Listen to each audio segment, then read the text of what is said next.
Hi YouTube, my name is Numi and it is a great privilege to be with you here once again to take a look at the mega grading results from NGC for members of the Silver Forum and a few others, as there seems to be an ever-growing band of merry graders that have decided to avail themselves of the Numistaka grading service and want to participate in the great fun that we all have on YouTube, putting coins in for grading, taking a look at the results, criticizing everybody's coins, criticizing NGC's grading skills, rejoicing at all of the great grades and commiserating with all of the really bad ones. So let's take a look at what is in the big FedEx box, and this time we've got one little box here, and it looks like one slightly bigger box. So let's put the bigger box to one side, and that can be the fun for the next couple of videos. And then for this video, let's focus on the little box and see what goodies are right inside this one.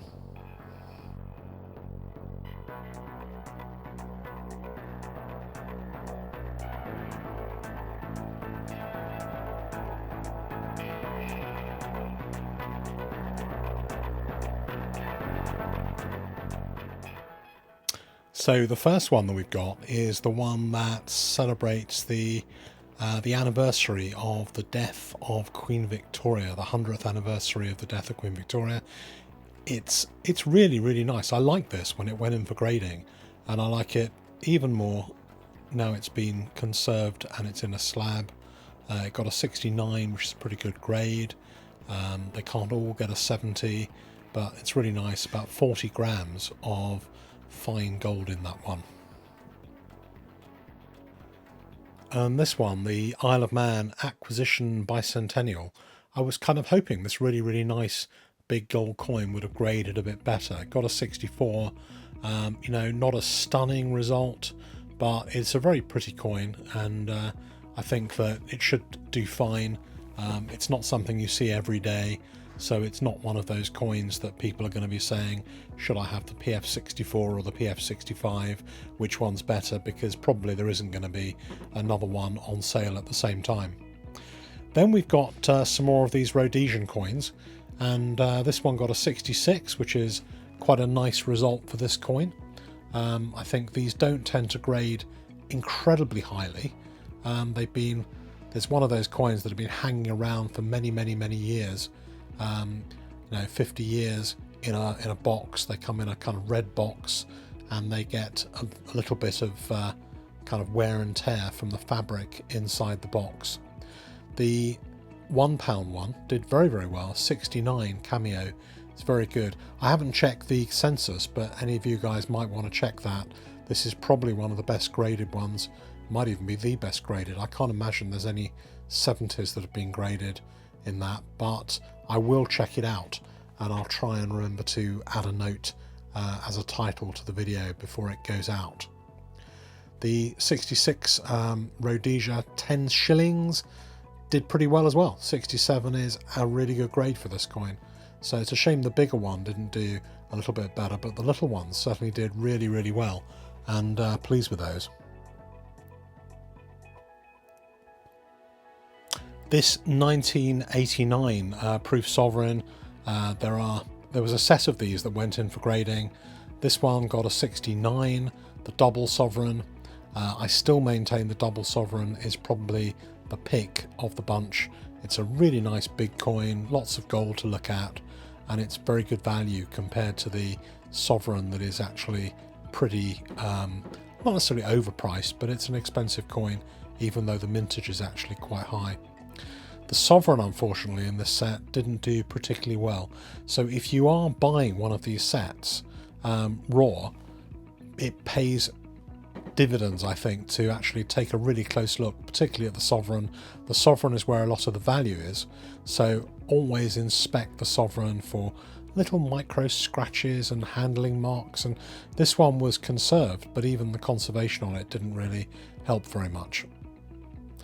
And then the half sovereign did okay, but again, nothing incredibly special, a little bit down, 67.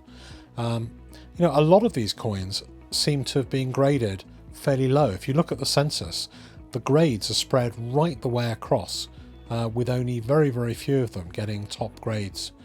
Maybe Royal Mint's quality control was a little bit dubious in 1989. Who knows? But I think if you do get a 70 or a 69, that can really add a premium. Okay, so the next one is a pretty special coin. This is my coin, I'm very glad to say. It was bought by a friend of mine at an auction over in Tokyo, and when it was originally bought, it was a 63 Ultra Cameo. After conservation, it was photographed by NGC for their new photo vision service, and you can see the pictures of that here. And this is something which NGC have just started to do, and it's on special offer for $7.50 until September, I think. But the coin itself is, I think, has been improved. You can tell me whether you think the conservation has improved it, or whether you preferred the look and feel of it in the previous pictures. When you see it with the naked eye, you don't necessarily see these little white lines that are on it. All these old proofs have the same kind of lines on, and they're not downgraded by any of the grading companies as a details coin. They're all gradable with those lines on. The next one's a really fun coin, and I think has turned out really, really well. This was an ICG graded MS64 Plus, I think, if I remember, and it's the 1917 Type 1 Standing Liberty Quarter, and it's a really, really lovely coin. It's a lovely example, and it was not cross-graded because you can't cross-grade from ICG to NGC, but it was effectively unslabbed and regraded from scratch. And it's really interesting because a lot of people think that IGC overgrade their coins. This one got exactly the same numeric grade from NGC compared to the IGC original holder, and I think it's potentially quite a lot more saleable as a premium example in an NGC or it could have been a PCGS holder compared to an ICG holder. So the person who owns this, I think, was really, really happy with the result.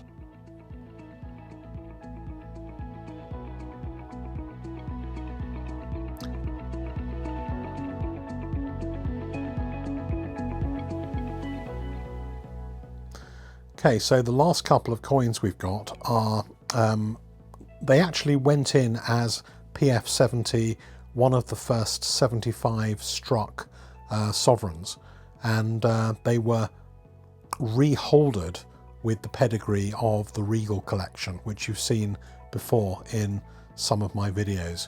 So they're already really pristine, lovely examples, and they've got the special head on the back. And I think this is, it was only used for this particular 1 year, 2016, and is a really great thing to look out for, and I think will be more highly collected going forward. So two of these, we've got a 2 sovereign and this larger 5 sovereign. Quite a few people seem to have started to show an interest in these big 5 sovereign coins, and I can understand why. I think they've got a lot of presence, not to mention about 1.2 ounces of fine gold in each one. So if you can pick up those big ones at the right price, I think there will be more and more interest in those going forward, although potentially they're not quite as easy to sell. You've got to find the right buyer who's got a large amount of money to spend, and conceivably fractional coins and fractional gold remains a little bit easier to trade.